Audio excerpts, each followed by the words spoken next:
Hey, welcome to my channel. I'm a late diagnosed autistic human being from the UK. No, from France, living in the UK.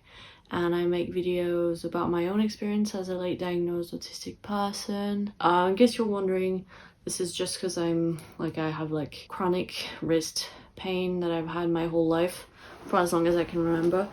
When I was younger, they were attributed to growing pains, but over time, obviously being 27, I realized it wasn't just growing pains. I think it's because, like a lot of autistic people, I do a lot of raptor arms, and I sleep with my wrists at an angle a lot, and I don't control it. I'm not even conscious of it most of the time. And also I'm hypermobile. I might have EDS, I don't know. My wrists are under a lot of pressure.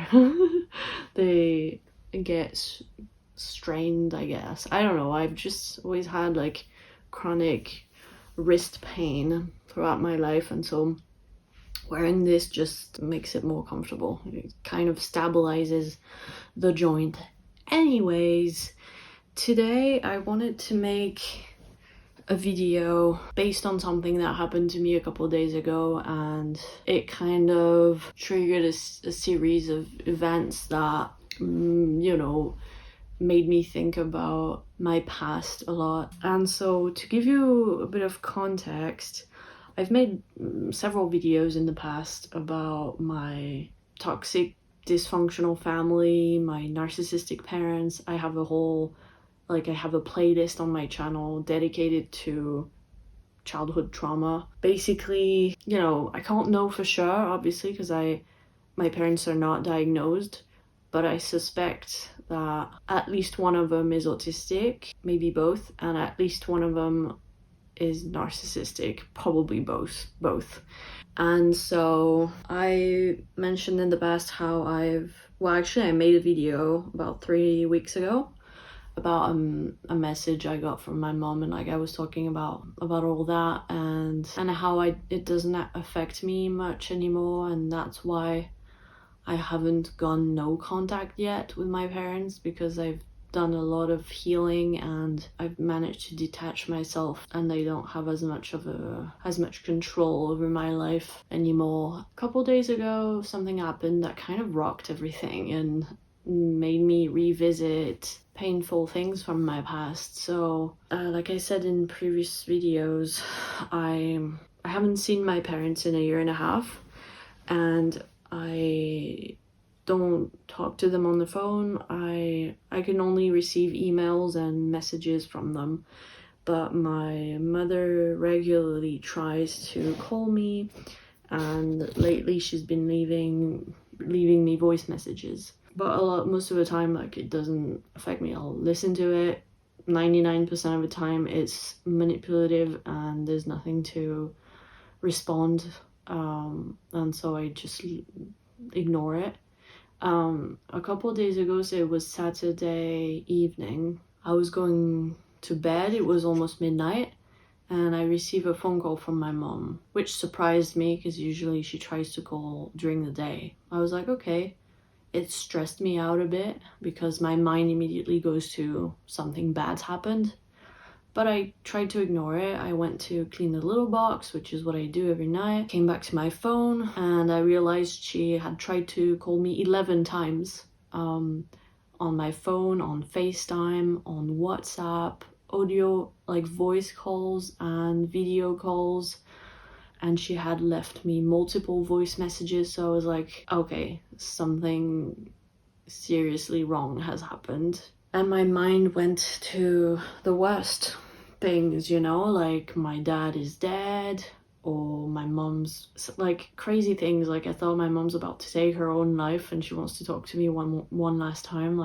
I had an instinct of almost I need to pick up the phone, and I had to really restrain myself from doing that, because I've been so conditioned to do everything they wanted me to do, and put their feelings first and ignore my needs, that it's always like my first reflex is to be there for them, and I have to like, I've learned to reframe my thoughts and be like, actually this wouldn't be good for you right now. You have to think of your own sanity and your own well-being first and put your needs first. So I didn't pick up the phone, and I listened to the voice message she had left me. She had actually left me 3 voice messages. One of them was just background noise, no talking. And then the other 2 were very long, and then there was no conclusion. Like, she would stop in the middle of what she was saying, and then it would continue for a while. I could hear background noise, and then it would stop. And basically, she was completely drunk. I had never heard her speak like that. She was clearly inebriated. I know that my mom's had trouble with alcohol in the past. She definitely has alcoholic tendencies. She has a very addictive nature. Like I said, she definitely has some kind of personality disorder, that's for sure. Whether it's narcissism or something else, I don't know, but she definitely has a personality disorder.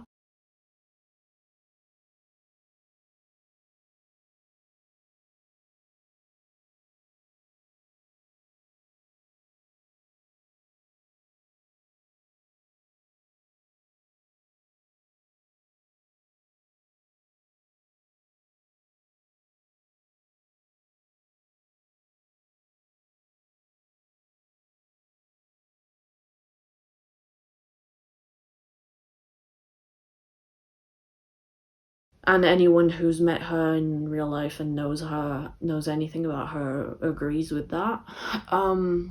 But there's also a possibility that she might be undiagnosed autistic. She definitely has some traits. Whatever it is that she is or has, I know that she's been struggling with eating disorders her own life. She's been struggling with chronic depression.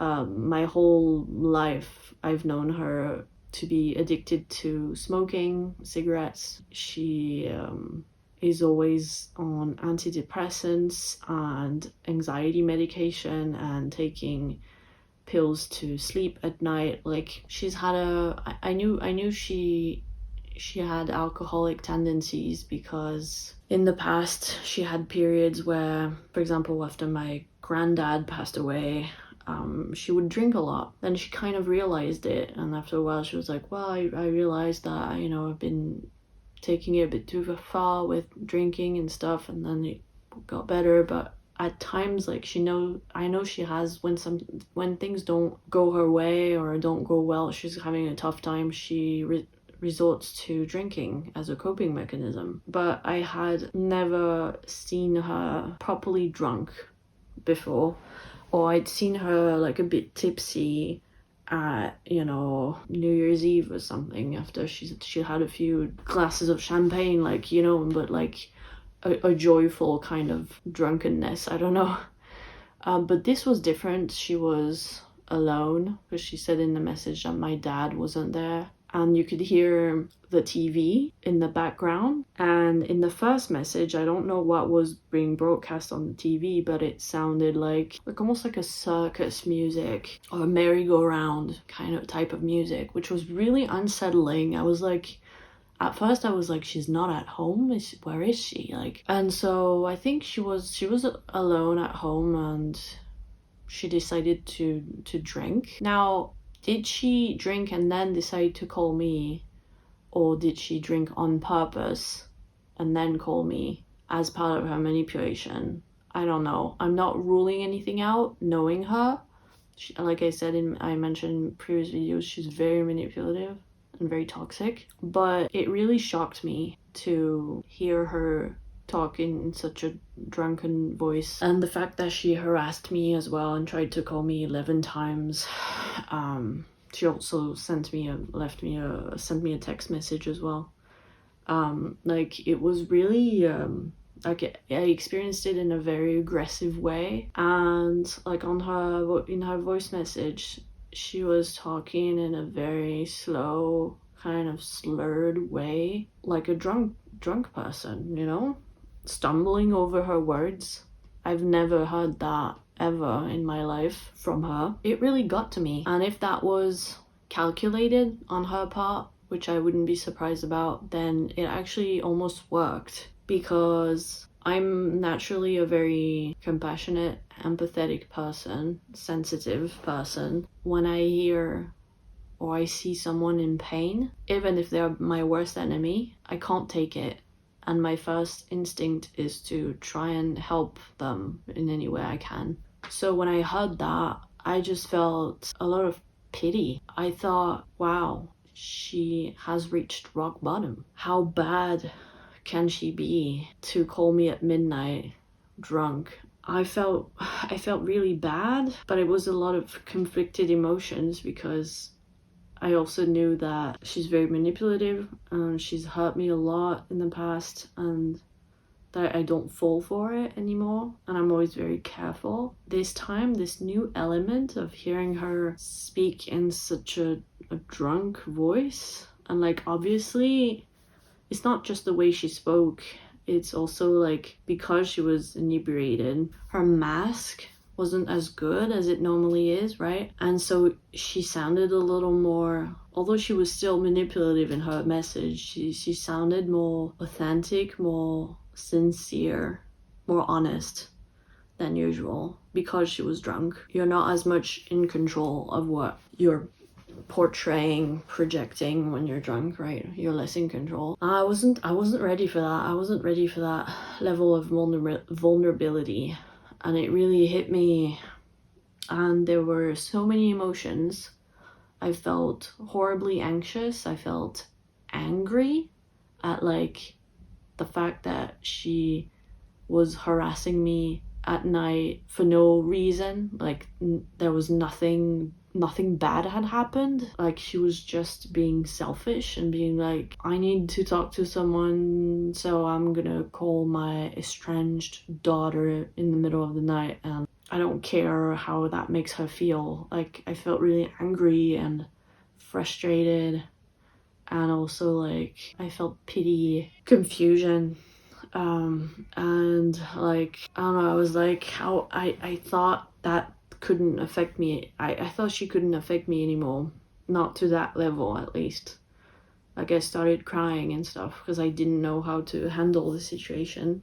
And so I did what I usually do in those moments, which is to sit down with my partner and verbally process what I was feeling. And I felt really awful, and I felt lost, and I needed my partner to ground me, because my partner's been by my side throughout my healing journey, my estrangement journey. Like, you know, he was a direct witness of my parents' abusive behaviors, and he supported me when I started distancing myself from them, and like, you know, so he's seen it all. He knows, you know. Being their daughter, obviously I'm not always completely objective about them and their behaviors, because, well, first of all, I've been manipulated and conditioned by them my whole life. And also, like, when you're directly affected by something, you're not as objective about it, whereas my partner is more objective because it's not his parents, you know. And so I always rely on him to like bring me back to reality when I get confused, and that's what he did. And he helped me realize that beyond the shock factor of my mom harassing me at night drunk, actually that there wasn't much substance behind that. Like, it wasn't like she called me and was like remorseful, or she apologized for what she did, or like there was nothing in what she did that made me think that she had some type of remorse or willingness to change and make things better. Like, it was nothing new. The form, if you will, was different, in the sense of like how she conveyed the message was different, but the message itself, it was nothing new. She's like a broken record. It's always the same tactics that she uses to manipulate me, gaslight me, try and make me feel isolated. Every time she'll say something like that I'm all alone and she's all alone and we only have each other.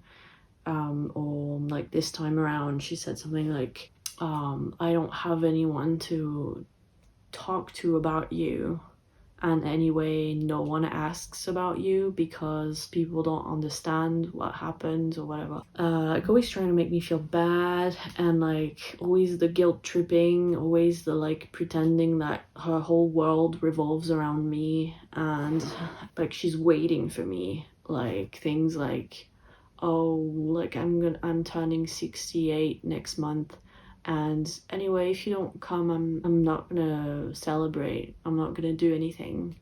They're always trying to find ways to make me feel bad, make me feel guilty. Like, none of that was new.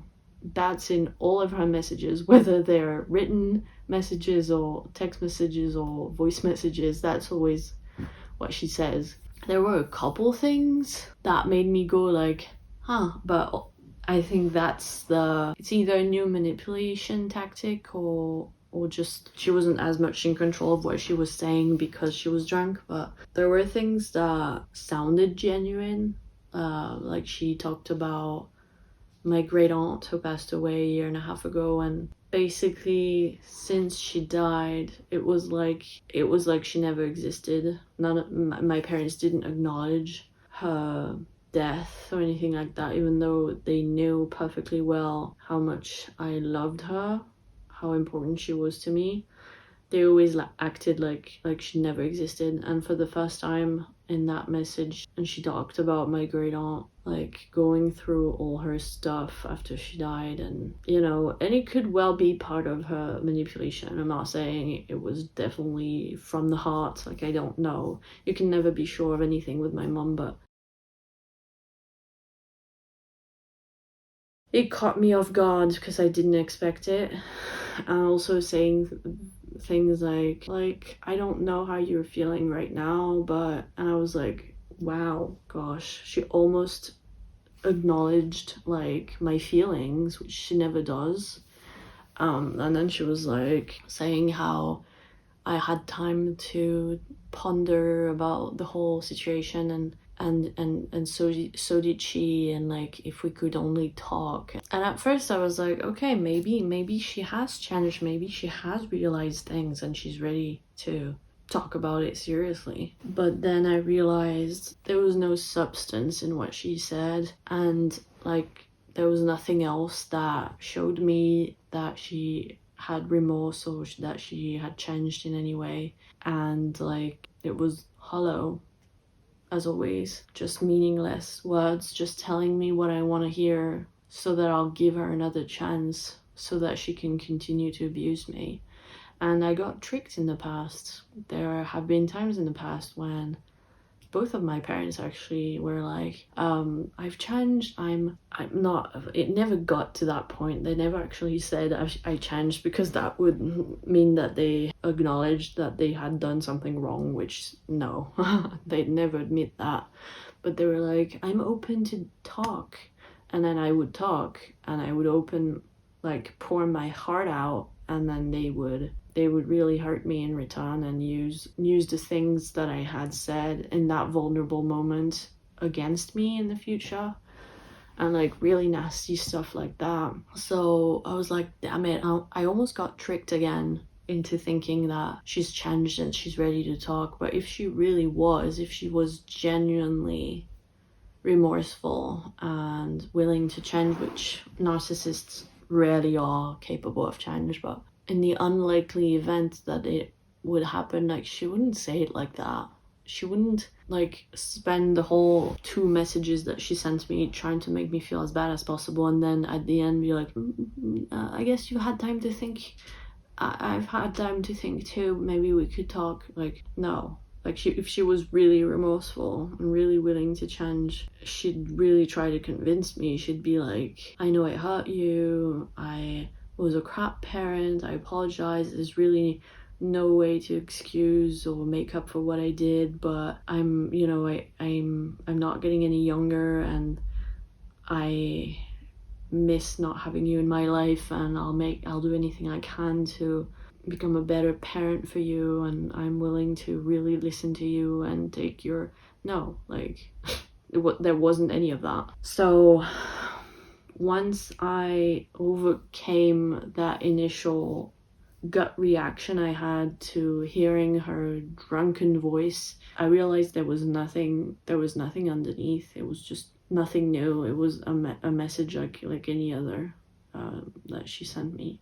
But it's still like there were a lot of complicated emotions going on. I hadn't felt like that in a long time. I did a lot of work in the past on healing, on working on my false beliefs that I had about my parents, about myself. I did a lot of therapy. I read, books, and did a lot of work on my own, CBT and stuff like that, to really reframe things in my head and let go of all the guilt and responsibility I had.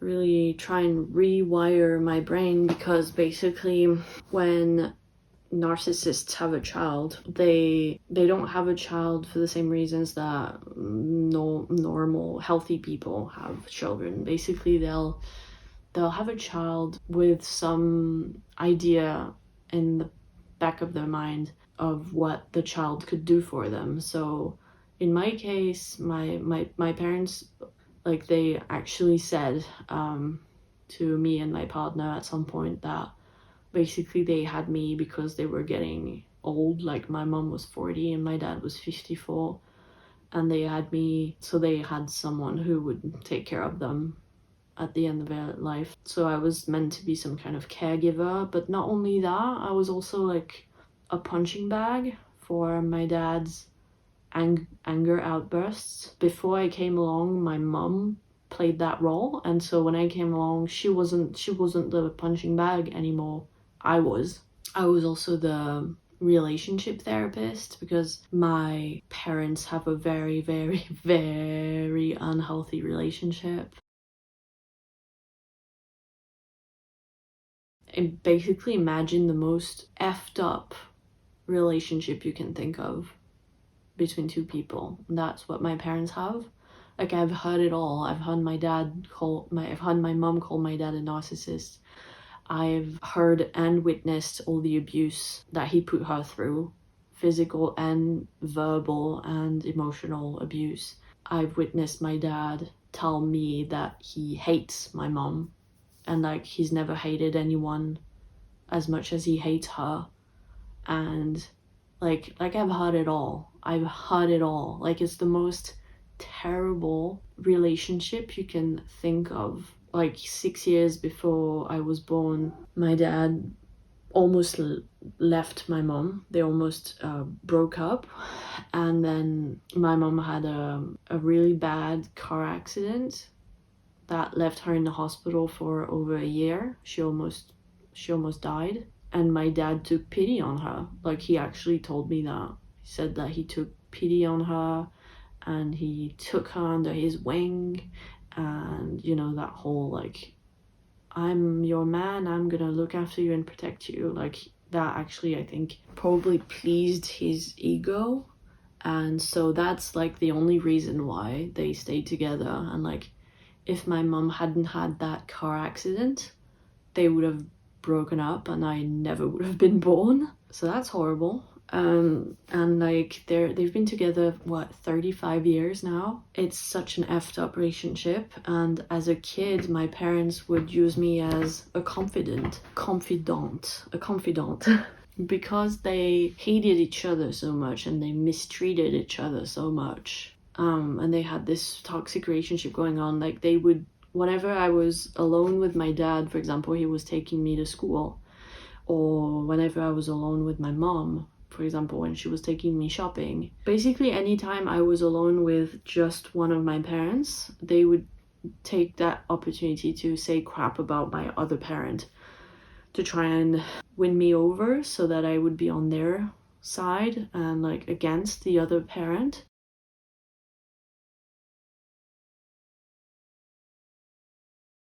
And they would, share really inappropriate things with me. I shouldn't have been thinking about that kind of thing at that age. It wasn't, or any age really, because it wasn't my place as their child. My mom would highlight every way in which my dad was abusive to her and vice versa, and my dad would do the same. It was basically like I was in the middle and they were fighting for my loyalty on both sides. And whenever I was more towards my dad's side, for example, when I was really into horseback riding because that was his thing, my mom would take it as a betrayal and punish me for it, like emotionally punish me for it. And whenever I was more towards my mom's side, for example, I was more into my movies and books and stuff like that, more nerdy stuff, geek stuff, then my dad would take it as a personal betrayal and punish me for it. So like it was never like a unified family. I always like to say, growing up, it was like my parents were divorced but living under the same roof, which is fucked up. I was their caregiver for later in life. I was their punching bag. I was their confidant. The way they treated me really varied depending on the day. So you'll often hear with narcissistic parents that they'll have like their different children will have different roles. You'll have the golden child, you have the scapegoat, you have the invisible child, and there's probably other ones. Since I was an only child, I filled all those roles, kind of, but on different days and at different times, depending on how my said parent was feeling or how I had been performing, behaving, whatever, which was really confusing because one day I was like the most precious thing to them, and I was so bright and so pretty, and then the next day I was the biggest piece of shit they'd never seen, like, or they just didn't acknowledge me at all because frankly most of the time they took up all the space, especially my mom, because she's a very grandiose narcissist. So it was always all about her and how she felt and what she wanted and what she liked, and nobody else in the family had room to express themselves, and like we were all dependent on like her mood swings and stuff. So a lot of the time I was making myself as small as possible,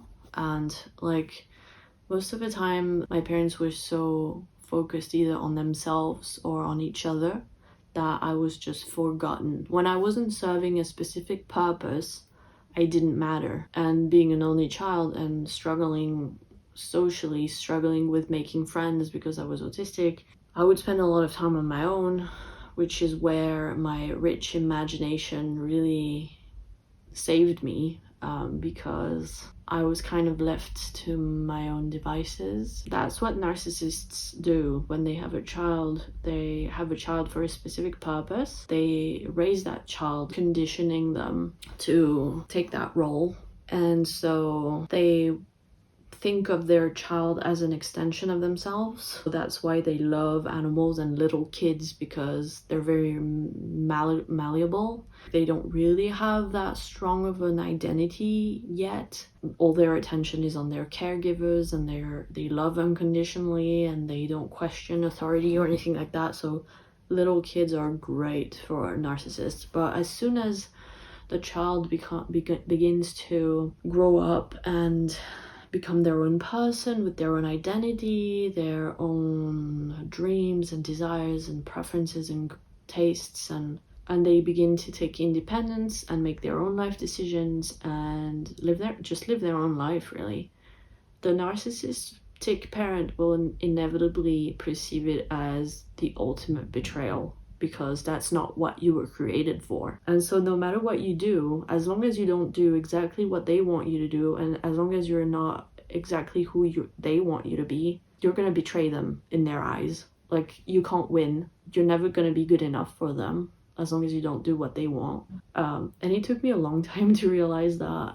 For the longest time, I couldn't understand why they rejected my being and frankly didn't even respect my being a vegetarian, for example, or that they tried to break us up, my partner and I.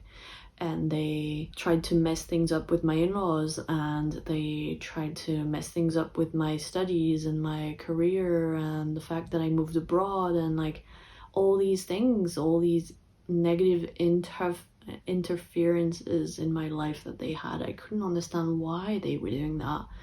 Now that I look at it through the lens of narcissism, it makes so much sense, because they didn't want my happiness. They don't want my independence. That's why they always made me feel dysfunctional. They made me feel isolated. They made me feel like I couldn't live without them. And now I know they're narcissistic. I'm like, it makes so much sense, because they don't want any of that. They want me to do exactly what they want. They want me to be there for them. My dad wants a daughter who will admire him and praise him and glorify him, be there to be used as his punching ball, and then love him unconditionally in return, even though his own love is conditional. And the only reason why my dad doesn't harass me as much as my mum does, let's say it like that, is because he has another daughter from a first marriage. I have a half-sister who's 33 years older than me. Ever since her mum died a few years ago, she became exactly what my dad wanted her to be. She's become that very compliant, submissive, adoring daughter, because she plays that role. He doesn't need me as much, so he's kind of like indifferent to my estrangement. Whereas I'm my mum's only child, which is why she puts so much emphasis on me. And so the reason why I wanted to talk about all this is because what happened a couple of years ago made me revisit all this that I had been like, I hadn't, obviously since I found out about my autism, that has been my main focus. That has been my main focus for the last 9 months or so. Because I was in a good place with my parents, or like my estrangement I should say, because it didn't affect me as much. I didn't have as much trauma around it as before, and I had done a lot of healing. I kind of put it to the side and focused on autism. What happened a couple days ago really triggered me again, and like reminded me of my parents' narcissism.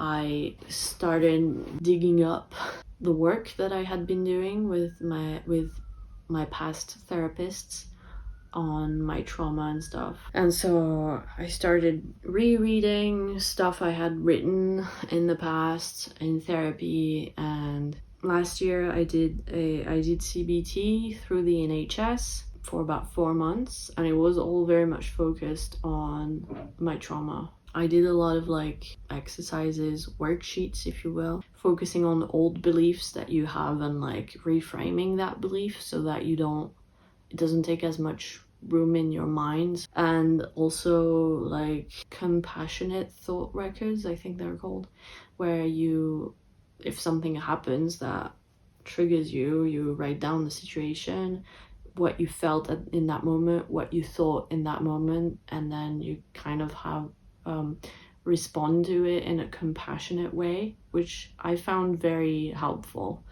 I know a lot of people, autistic people, say that they don't like CBT, it doesn't really work for them. And I've tried CBT for other things like social anxiety, for example, and that indeed didn't work because my social anxiety is directly linked to my autism, and so CBT is not going to work for that. But when it comes to trauma, it's a little bit different. Those worksheets actually came in very handy last year, and I really think they played a huge role in me reframing things in my head and not having so much guilt around my parents and my estrangement and stuff. And so I thought, with what happened a couple of days ago, I'll do one of those exercises again, and that's gonna help me. While I was doing that, I went through all the stuff I had written last year, but also like 3 years ago, before I even started learning anything about autism, before I even watched Love on the Spectrum, which was the first thing that made me go, hey, maybe I'm autistic. that was like in spring of 2021. And I was going through what I wrote, and I was like, it's so crazy how like my autism was all over the place and I couldn't see it. It's not that I couldn't see it, it's that my therapists couldn't see it. Obviously I didn't know anything about autism, but like reading those notes now, it's mind-blowing to me. The autism was so obvious. I was really confused at the time because I had started identifying the abuse and realizing all the trauma I had from my childhood.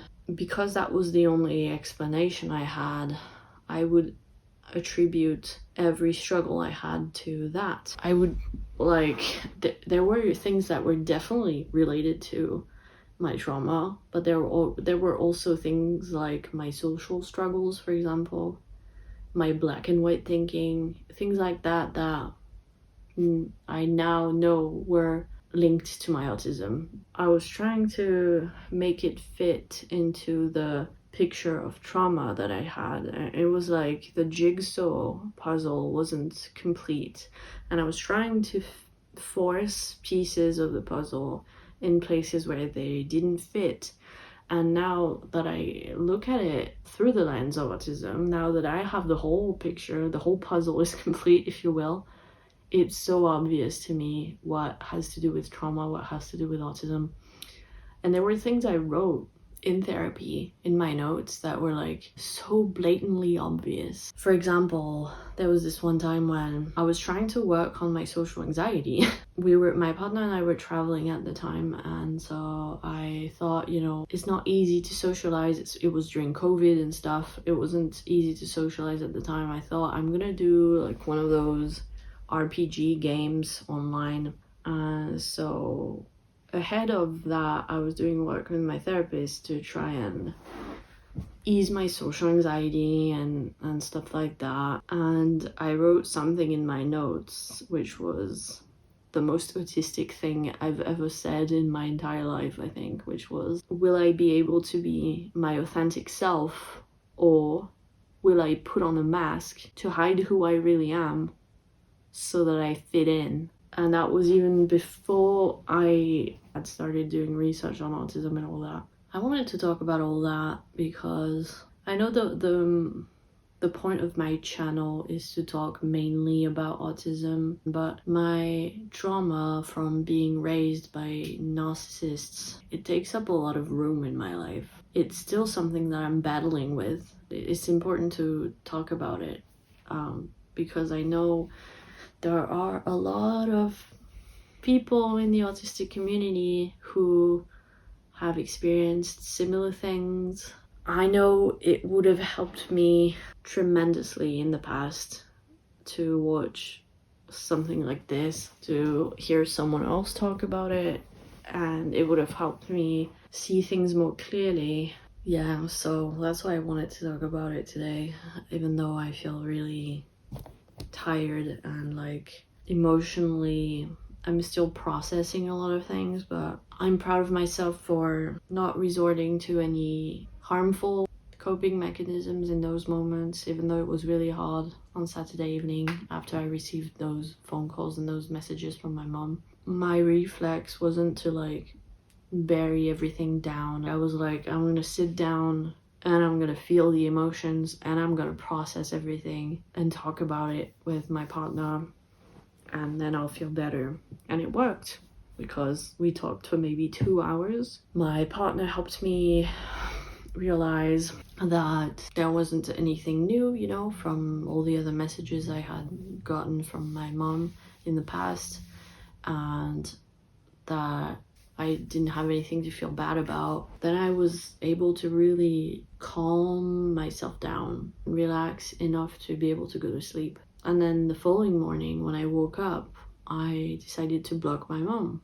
And I've mentioned in the past how I went no contact with my parents from 2020 to 2021, something like that, for about a year and a half. And then I started talking to them again. And I mentioned in a previous video how this time around, even though I don't ever want to see my parents ever again, I hadn't gone no contact because I didn't feel the need as much, and I don't know, I just didn't feel ready because I knew that when I would do it, it would be for good. And I feel like what happened on Saturday was the push I needed, and I realized for the first time in a while that I didn't feel safe and that my mom had really disrespected my boundaries and that I would feel safer blocking her. So I blocked her phone number, I blocked her on WhatsApp, so she can't reach me anymore. The only point of contact I have is through my dad, which mainly consists of like a couple of email exchanges throughout the year, usually when he has some news to give me. And so I thought, you know, with my dad, I don't feel as unsafe because he is not like my mom. He's not gonna harass me like she does. But I like that I still have that contact because I still want to, for now at least, I still want to be kept informed of everything, of anything that happens. But like, I can't, like, after what happened on Saturday, I can't deal with my mom anymore.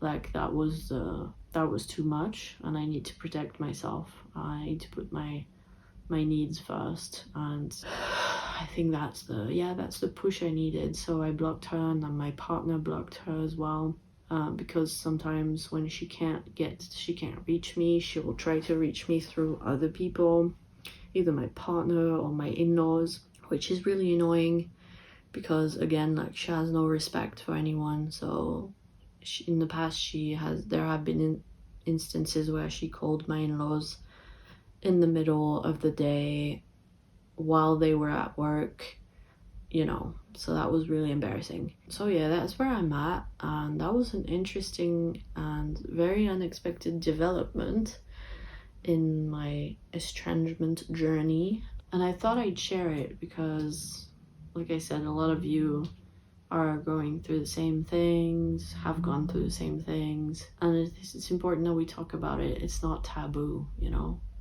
I mean, it is very taboo in our society, but it shouldn't be. It was actually very reassuring, comforting, and validating to read through all the notes I'd taken in therapy over the years before I knew I was autistic, because that reminded me of how I used to struggle so much, and I had no idea why, and I would blame everything on my trauma, but at the same time I felt like there was something missing. And actually, it turns out that most of my struggles came from my undiagnosed autism, not my trauma. And for the longest time, I thought the trauma was the biggest issue. And then I was like, oh, but I'm autistic. Oh, but like 90% of my struggles come from the fact that I was undiagnosed for 26 years. Okay, so now that I have that piece of information about myself, everything makes sense. I have the whole picture.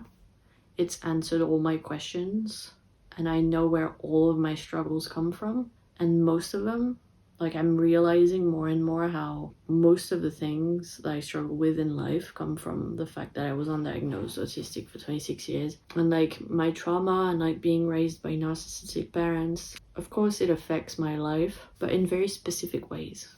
Whereas the fact that I was undiagnosed autistic for 26 years, like, it affects, like, obviously autism affects like every area of life, every aspect of my identity. That was the biggest piece, that was the biggest piece of the puzzle, but it's the one that I discovered later. I really thought I had figured out most of the stuff when I realized that I had trauma, but actually the most important piece of information was still missing. And now that I have it, it's such a relief. I really feel like I understand myself fully and I can move forward. I still have a lot of struggles. I still battle autistic burnout. I still have debilitating social anxiety.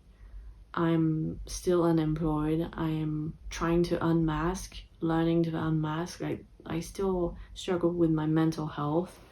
I still struggle with trauma, both from my upbringing and the fact that I was undiagnosed for so long. I still have a lot of things I struggle with, but at least now I know why I struggle with those things, and I have the tools and knowledge I need to make life easier for myself, or at least just understand what's going on.